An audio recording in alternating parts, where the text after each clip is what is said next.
મહત્વનું એ છે કે એમની વચ્ચે આ બે પડોશી રાષ્ટ્રો પાકિસ્તાન અને અફઘાનિસ્તાન કે બંનેની બોર્ડર કોમન છે, એ બંને વચ્ચે એવી કઈ બાબત છે કે જેના ઉપર એકબીજાને વિશ્વાસ નથી. તો આ બંને વચ્ચે કેટલીક સરહદ, ભૂમિ સરહદ અથવા જમીન સરહદ એવી છે કે જેના ઉપર એક તો સરહદ કયા વિસ્તાર કોની સરહદમાં આવે છે એ નક્કી નથી. ત્યાં આતંકવાદીઓનું જોર એટલું બધું છે કે ત્યાં કોઈ કાયદો અસ્તિત્વમાં ન હોય એવી વાસ્તવિક પરિસ્થિતિ પ્રવર્તમાન છે કે જેના કારણે બંને દેશો એકબીજા ઉપર આ આતંકવાદીઓ તમારા છે, તમે એકબીજાને ટેકો આપો છો, આતંકવાદીઓને અમારા ઉપર હુમલાઓ કરાવો છો, અમારા દેશના નાગરિકોને, ઇન્ડસ્ટ્રીને નુકસાન કરી રહ્યા છો, એવા પ્રકારના સતત આક્ષેપો થઈ રહ્યા છે. અથવા ક્યારેક એને કહેવાય છે નો મેન્સ લેન્ડ, એટલે જમીન છે પણ કોની માલિકીની છે અથવા કોનો વહીવટ ત્યાં ચાલે છે, કોની સત્તા હકુમત ચાલે છે એ નક્કી થઈ શકતું નથી. એવી એક વિશિષ્ટ અથવા વિચિત્ર પરિસ્થિતિ આ બે દેશોની જમીન સરહદ વચ્ચે પ્રવર્તમાન છે. તો એ અવિશ્વાસ માટેનું મોટામાં મોટું કારણ છે. તો એ દૂર થઈ શકે એ માટે આ ચર્ચાઓ કરવામાં આવી હતી. એ પછીનો પ્રશ્ન છે, the US Senate approved the new START treaty. મેં અહીંયા ફર્સ્ટ લેટર્સમાં વાપર્યું છે START, start treaty, with Russia on December 22, 2010.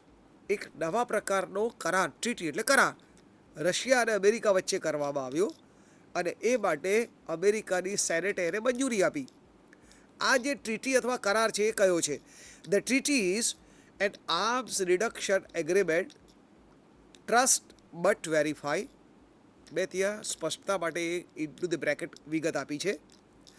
અહીંયા ખરેખર આ બે દેશો વચ્ચે જો આપણે સૌને જાણ હોય તો અમેરિકા અને રશિયા એ બે જ્યારે ઠંડુ વિશ્વયુદ્ધ ચાલી રહ્યું હતું એ વખતે, શીત વોર જેને કહેતા હતા, એ વખતે બે ધરી હતી.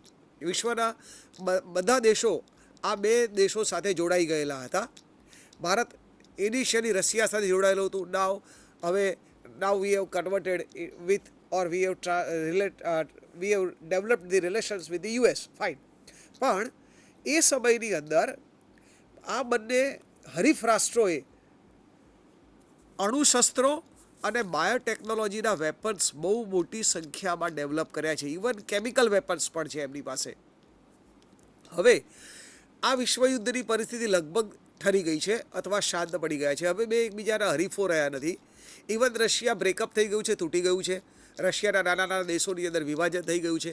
ઇવન ત્યાં લોકશાહીની પ્રક્રિયા શરૂ થઈ ગઈ છે. એ સ્થિતિની અંદર બે હરીફો નથી રહ્યા, કટ્ટર દુશ્મનો રહ્યા નથી. એ સ્થિતિની અંદર બંને દેશોએ હવે એવું નક્કી કર્યું કે આપણી પાસે જે આ પ્રકારના જે વેપન્સ છે, બાયો વેપન્સ કે કેમિકલ વેપન્સ અથવા ન્યુક્લિયર વેપન્સ જે છે, એ આપણે ધીમે ધીમે એનો નાશ કરીએ અને એ નાશ એવી રીતે કરીએ કે જેના કારણે એકબીજા ઉપર આપણને વિશ્વાસ રહે, એટલે એકબીજા ઉપર ટ્રસ્ટ પણ રહે અને આપણે એકબીજાની આ બધાની જે શસ્ત્રો નાશ કરવાની જે પ્રક્રિયા છે એને આપણે વેરીફાઈ પણ કરી શકીએ. ખાલી મૌખિક રીતે અથવા એની જાણ કરવામાં આવે કે અમે આટલા શસ્ત્રોનો નાશ કર્યો છે પણ ખરેખર કંઈ ન કર્યું હોય એવું નહીં. એકબીજાના વૈજ્ઞાનિકો, એન્જિનિયર્સ ઉપસ્થિત રહે અને એની હાજરીમાં આ પ્રકારના શસ્ત્રોનો નાશ કરવામાં આવે કે જેથી ભવિષ્યની અંદર આ પ્રકારની વોર ફાટી નીકળે તો જે જાપાનના બે હિરોશિમા અને નાગાસાકી ઉપર અણુબોમ્બ ફેંકાયા અને એના કારણે જે આપણે દુર્દશા જોઈ એવી દુર્દશા વિશ્વના નાગરિકોની ફરીવાર ન થાય એ માટેનો આ એક પ્રયત્ન છે. So an arms reduction agreement is the correct answer. પણ આ ટ્રસ્ટ બટ વેરીફાઈ, વિશ્વાસ છે એકબીજા ઉપર પણ વેરિફિકેશન પણ જરૂરી છે.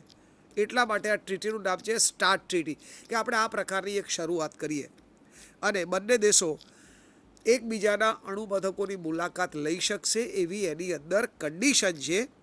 એની માહિતી મેળવી શકશે અને જરૂર પડે તો અણુમથકો વીજળીનું ઉત્પાદન કરે છે, પોતાના નાગરિકોની જરૂરિયાત માટે કામ કરે છે કે અણુશસ્ત્રો બનાવવા માટેનું કામ કરે છે, એની ચકાસણી પણ કરી શકશે. તો આ એક પ્રકારની નવી વ્યવસ્થા વિશ્વની અંદર ઊભી થઈ રહી છે બે હરીફ અથવા કટ્ટર દુશ્મનો વચ્ચે. એ પછીનો પ્રશ્ન છે, according to a report released on December 21, 2010, the Parliament of Iraq, Iraqની પાર્લામેન્ટે has confirmed Mr. Nouri al-Maliki as Prime Minister for a second term and Mr. Ayad Alvi as, એક નામ તો મેં તમને કહી દીધું છે કે મિસ્ટર નૂરી અલ મલિકીને એમણે પ્રાઇમ મિનિસ્ટર તરીકે ચૂંટ્યા છે, વડાપ્રધાન તરીકે. પણ આ બીજી વ્યક્તિ જે છે જેમનું નામ છે મિસ્ટર અયાદ અલ્વી, એમને કઈ પોઝિશન ઉપર એમને નિમણૂક આપી છે અથવા એમની ચૂંટણી કરવામાં આવી છે? The head of the national council for strategic studies, finance minister, external affairs minister or leader of opposition. A is the correct answer. એમની નિમણૂક થઈ છે the head of the national council for strategic studies. પણ અહીંયા મહત્વનું એ છે કે જ્યારે ઇલેક્શન થયું ત્યારે આ જે અયાદ અલ્વી છે એમને વધારે મત મળ્યા હતા, બહુમતી મળી હતી, પણ સત્તામાં આવવા માટે એમને 2 મત ઓછા હતા, 2 મતની જરૂર હતી અને એ 2 મત ન મેળવી શકવાના કારણે એ વડાપ્રધાન બની શક્યા નહીં. એટલે મત જેમની પાસે ઓછા હતા એમણે બીજાઓનો ટેકો લીધો અને એ વડાપ્રધાન બન્યા. એટલે આ ઘટના એક આ પ્રકારની વિશિષ્ટ પ્રકારની છે કે જેમાં ઓછા મત મળવા છતાં બીજા પક્ષનો ટેકો લઈને બહુમતી જેમની પાસે હતી એમને હરાવીને આ પ્રાઇમ મિનિસ્ટર મલિકી બની શક્યા અને જેમને ઓછા મત મળ્યા છે અથવા જે એમના હરીફ હતા એમણે આ the head of the national council for strategic studies એનો હોદ્દો એમને અથવા પ્રેસિડેન્ટ તરીકેનો એમને હોદ્દો આપ્યો છે. એ પછીનો પ્રશ્ન છે, Japan and south Korea sealed a civil nuclear pact on December 20, 2010 to share. Japan અને સાઉથ કોરિયા વચ્ચે છે આ nuclear power technology and equipment, research results, nuclear knowledge અથવા ન્યુક્લિયર એનર્જી. પણ એ પહેલાં આપણે એનો ઇતિહાસ જોવો જોઈએ અથવા વાસ્તવિક પરિસ્થિતિની માહિતી આપણે જોવી જોઈએ કે એશિયાની અંદર ન્યુક્લિયર પાવર પ્લાન્ટ વેચવા માટે અથવા અણુનો ઉપયોગ કરી વીજળી બનાવવાના કારખાનાઓ વેચવા માટે આ 2 દેશો વચ્ચે કટ્ટર હરીફાઈ ચાલી રહી છે. જાપાન અને સાઉથ કોરિયા વચ્ચે કટ્ટર હરીફ છે અને એ હરીફાઈ ઓછી કરવા માટે આ 2 દેશોએ સંધિ કરી છે. આઈ રિપીટ, એશિયાની અંદર અણુ ટેકનોલોજીનો ઉપયોગ કરી વીજળી બનાવવાના કારખાના વેચવા માટે જાપાન અને સાઉથ કોરિયા વચ્ચે કટ્ટર હરીફાઈ હતી. એ હરીફાઈ ઓછી કરવા કે દૂર કરવા માટે આ 2 દેશોએ કરાર કર્યા અને એનો આગળનો મુદ્દો એ છે કે ઓક્ટોબર 2010માં જાપાનને વિયેટનામની અંદર 2 રિએક્ટર અથવા આ રીતે વીજળી મથક બાંધવાનો કરાર મળ્યો. ડિસેમ્બર 2009માં સાઉથ કોરિયાને યુએઈમાં 4 રિએક્ટર બાંધવાનો કોન્ટ્રાક્ટ મળેલો. આવી કટ્ટર હરીફાઈ છે બંને વચ્ચે અને જાપાન આ પ્રકારના રિએક્ટર બાંધવા માટે અથવા વીજળીનું ઉત્પન્ન કરવા માટે 6 દેશો સાથે કોન્ટ્રાક્ટ અથવા સંધિ ધરાવે છે, જ્યારે સાઉથ કોરિયા એના કરતાં અનેક ગણું આગળ છે અને એ 14 એશિયન કન્ટ્રીઝ સાથે આ પ્રકારના રિએક્ટર્સ બાંધી આપવા અથવા કારખાના બાંધી આપવાના કરાર ધરાવે છે. એટલે બંને દેશોએ પોતાના આર્થિક હિતોની જાળવણી માટે હરીફાઈ દૂર કરવા માટે એમણે બંને વચ્ચે કરાર કર્યા અને એ કરાર અણુ ટેકનોલોજી સાથે, એના સપ્લાય સાથે અને કારખાનાના બાંધવા સાથે જોડાયેલા છે. So A is the correct answer. Next question છે, ધ ઇન્ટરનેશનલ મોનેટરી ફંડ, જેને આપણે IMF તરીકે ઓળખીએ છીએ, said on December 16, 2010 that its board of governors, એમનું એક મુખ્ય સંચાલકોનું મંડળ છે જેને કહેવાય છે board of governors, has approved reforms that will shift more voting powers to emerging countries like China and India.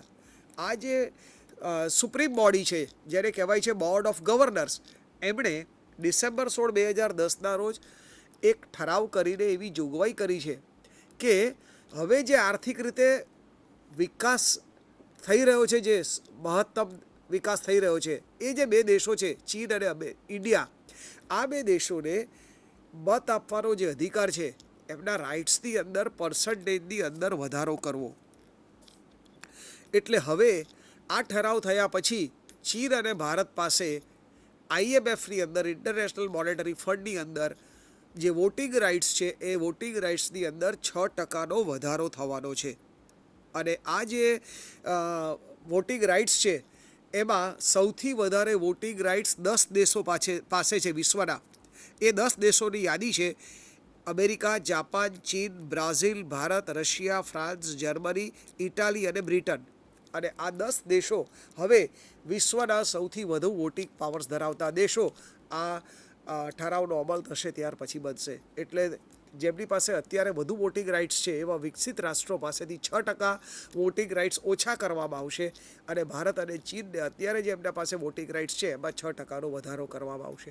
So we will be more powerful at the International Monetary Fund. Next question છે,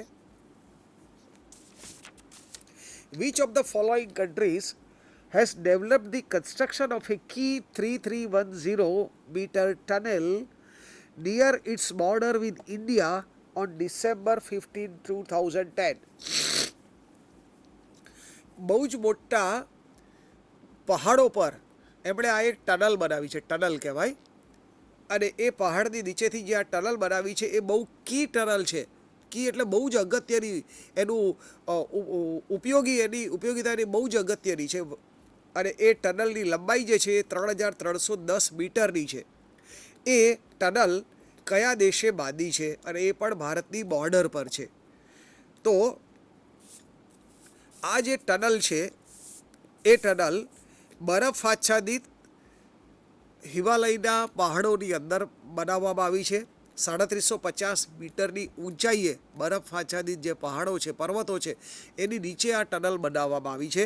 ચીન દ્વારા બનાવવામાં આવી છે. અને ચીને જે આ ટનલ બનાવી છે એ ભારતના અરુણાચલ તરફ પ્રદેશ જે છે, અરુણાચલ પ્રદેશ એ તરફ આવવા માટે એમણે આ ટનલ બનાવી છે કે જે બરફ આચ્છાદિત પ્રદેશો ઉપર આવત જવત થઈ શકે નહીં. તો એ પહાડની નીચેથી આ ટનલ બનાવવામાં આવી છે. એટલે આપણે સૌને જાણ છે કે વારંવાર ચીન પોતાનો જે મેપ અથવા પોતાના દેશનો જે નકશો બહાર પાડે છે એમાં અરુણાચલ પ્રદેશને પોતાના દેશનો એક ભાગ ગણે છે, જે ખરેખર ભારતનો ભાગ છે. તો એના ઉપર પોતાનો દાવો મજબૂત બનાવવા માટે અને પોતાની હાજરી મજબૂત બનાવવા માટે, ત્યાં સરળતાથી પહોંચી શકાય એ માટે ચીને આ ટનલ બનાવી છે. એટલે એનું ઉપયોગી મૂલ્ય બહુ જ વધારે છે. પણ એ સંરક્ષણ અથવા લશ્કરી વ્યૂહ ચીનનો જે છે એ ભારત માટે બહુ સાવચેતી રાખવા માટેનો આ મુદ્દો છે. એટલા માટે આપણે એને ચર્ચામાં લીધો છે. પણ ચીને ઇન્ટરનેટ ઉપર જે પોતાનો નકશો મૂક્યો છે એમાં અરુણાચલ પ્રદેશને પોતાના દેશનો ભાગ બતાવ્યો છે, જેની સામે ભારતે વિરોધ કર્યો છે. પણ અગેઇન વારંવાર આપણે બધા જાણીએ છીએ કે કોઈ એક વાત 100 વખત બોલવામાં આવે અને એ જો જૂઠ હોય તો 100 વખત બોલવામાં આવે તો પછી સામાન્ય માણસ એને સત્ય તરીકે સ્વીકારી લે છે. આવું વૈશ્વિક લેવલે પણ થઈ રહ્યું છે. ચીન વારંવાર સતત લાંબા સમયથી અરુણાચલ પ્રદેશને પોતાના દેશનો ભાગ ગણાવી રહ્યું છે અને એમનો જ એને લાભ મળે એ માટે એણે આ ટનલ બનાવી છે. So A China is the correct answer. Next question છે, according to a report release by California Institute of Technology, જે CIT તરીકે ઓળખાય છે વર્લ્ડની અંદર, on December 14, 2010 the Voyager 1 spacecraft, જેનું નામ છે Voyager 1, is all set to become the first spacecraft of ever to venture out of the solar system is the correct answer. આ જે સોલાર સિસ્ટમ છે આપણી આખી, એની બહાર જવાનું છે આ વોયેજર 1 જે સ્પેસ ક્રાફ્ટ જે છે એ. અને એ 1977માં છોડવામાં આવેલું અને 2011ની અંદર એ આ સોલર સિસ્ટમ જે છે આપણી એની બહાર પ્રદક્ષિણામાં જવાનું છે. આટલા બધા વર્ષો પછી એનું વજન છે 722 કિલો. આ વોયેજર 1નું વજન 722 કિલો છે. એની પાસે જે ઉર્જા છે અથવા બળતણ છે એ વર્ષ 2025 સુધી ચાલે એટલું બળતણ છે. એટલે હજુ એ બીજા લગભગ 24 વર્ષ સુધી આપણને કામ આપવાનું છે, માહિતી પ્રોવાઈડ કરવાનું છે. આટલું બધું દૂર નીકળી ગયું હોવા છતાં સોલર સિસ્ટમની બહાર જતું રહ્યું છે. ઇવન દેન એ હજુ પણ ત્યાંથી સેટેલાઇટ મારફતે આપણને એ મેપ્સ અને પોતાના ફોટોગ્રાફ્સ મોકલી રહ્યું છે અને સંદેશા વ્યવહાર હજુ અર્થ સ્ટેશન સાથે ચાલી રહ્યો છે. આ એક જબરદસ્ત મોટી ઉપલબ્ધિ છે વૈજ્ઞાનિકોની કે સોલાર સિસ્ટમની બહાર પણ જે વોયેજર યાન જતું રહ્યું છે એ પણ એની સાથે પણ હજુ આપણો કોન્ટેક્ટ જળવાઈ રહ્યો છે અને હજુ પણ એ ચિત્રો મોકલે છે. અને પૃથ્વીથી એ કેટલું દૂર છે તો એક અઠવાડિયા પહેલાં રિલીઝ થયેલા આંકડા એ બતાવે છે કે 17.3 બિલિયન કિલોમીટર્સ દૂર એ પૃથ્વીથી જતું રહ્યું છે. 17 17.3 બિલિયન કિલોમીટર્સ દૂર આપણાથી એ દૂર છે. એટલે આખી સોલાર સિસ્ટમ છે એની પણ એ બહાર જતું રહ્યું છે. અને આપણે જેને અગોચર વિશ્વ કહીએ છીએ એ વિશ્વ કેવું છે, અને આપણે જેને તારા કહીએ છીએ એના પ્રકાર, એનાથી પણ દૂરનું સંશોધન થઈ શકે એ પ્રકારની કાર્યવાહી અત્યારે આપણે કરી રહ્યા છીએ. તો solar system A is the correct answer. Next question છે, as per a report released by the International Air Transport Association on December 14, 2010, the world's biggest airline is, વર્લ્ડની સૌથી મોટી એરલાઇન કઈ છે કે જેનો રિપોર્ટ આપ્યો છે ઇન્ટરનેશનલ એર ટ્રાન્સપોર્ટ એસોસિએશને? તો વર્લ્ડની સૌથી મોટી એરલાઇન છે એર ચાઇના. સેકન્ડ નંબર પર છે, જે સેકન્ડ ઓપ્શન આપ્યો છે તે સિંગાપુર એરલાઇન્સ. થર્ડ નંબર પર છે, જે થર્ડ ઓપ્શન છે તે એનું નામ છે કેથે પેસિફિક, જે હોંગકોંગની છે. અને એર ઇન્ડિયા પહેલાં 3માં નહીં, પહેલાં 10માં પણ નથી. So A Air China is the correct answer. પણ એર ચાઇનાનું અત્યારે જે કલેક્શન છે, ટિકિટ કલેક્શન, એ $20 બિલિયન કરતાં વધારે છે. 2008ની અંદર આખા વિશ્વના વિમાન ઉદ્યોગે, એટલે એવિએશન ઇન્ડસ્ટ્રી કહેવાય, એ એવિએશન ઇન્ડસ્ટ્રીએ 2008ની અંદર $16 બિલિયન ખોટ કરી હતી. એટલે આખો ઉદ્યોગ ખોટમાં ચાલતો હતો 2008ની અંદર. આ સમગ્ર વિશ્વના આંકડા છે. પણ 2009ની અંદર આ ખોટ ઘટી